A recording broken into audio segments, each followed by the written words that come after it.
মধ্যপ্রাচ্যের আকাশে যেন জমে উঠেছে এক অদৃশ্য আগ্নেয়গিরি, যার প্রতিটি বিস্ফোরণ বিশ্ব রাজনীতিকে নতুন করে নাড়িয়ে দিচ্ছে।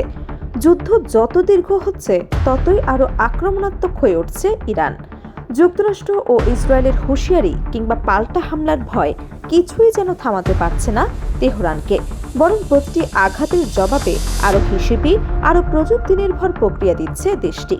ইরানের লক্ষ্য এখন স্পষ্ট, শক্তি প্রদর্শনের মাধ্যমে এমন বার্তা দেয়া যাতে ভবিষ্যতে তাদের ভূখণ্ডে কোনো ধরনের সামরিক অভিযান চালানোর আগে প্রতিপক্ষ বহুবার ভাবতে বাধ্য হয়।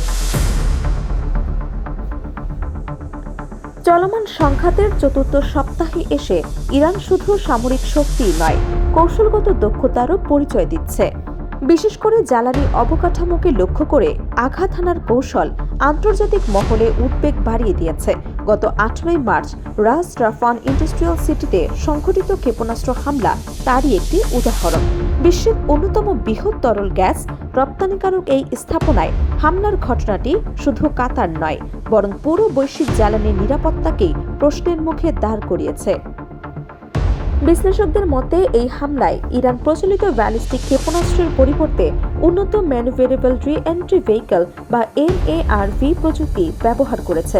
এই প্রযুক্তির বিশেষত্ব হল ক্ষেপণাস্ত্রটি বায়ুমণ্ডলে প্রবেশের সময় তার গতিপথ পরিবর্তন করতে পারে, ফলে প্রচলিত রাডার সিস্টেমের জন্য এটি শনাক্ত করা কঠিন হয়ে পড়ে। এতে প্রতিরক্ষা ব্যবস্থার প্রতিক্রিয়ার সময় কমে যায় এবং আঘাতের সম্ভাবনাও বেড়ে যায় বহুগুণ।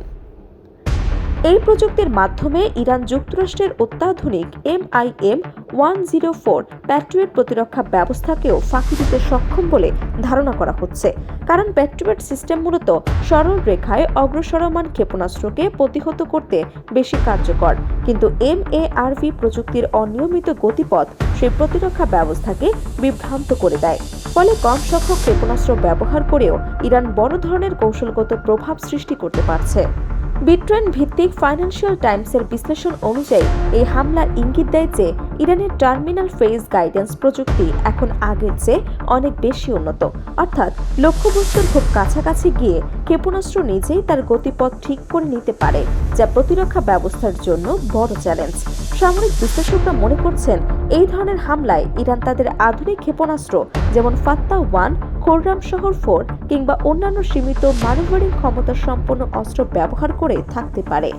এসব ক্ষেপণাস্ত্র শুধু শক্তির দিক থেকেই নয়, প্রযুক্তিগত সক্ষমতার দিক থেকেও প্রতিপক্ষের জন্য বড় চ্যালেঞ্জ হয়ে উঠছে।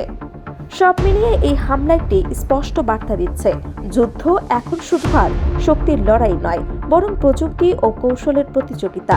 ইরান দেখাতে চাইছে তারা শুধু প্রতিরোধী নয়, বরং নির্ভুল ও পরিকল্পিত আঘাত আনার সক্ষমতাও অর্জন করেছে।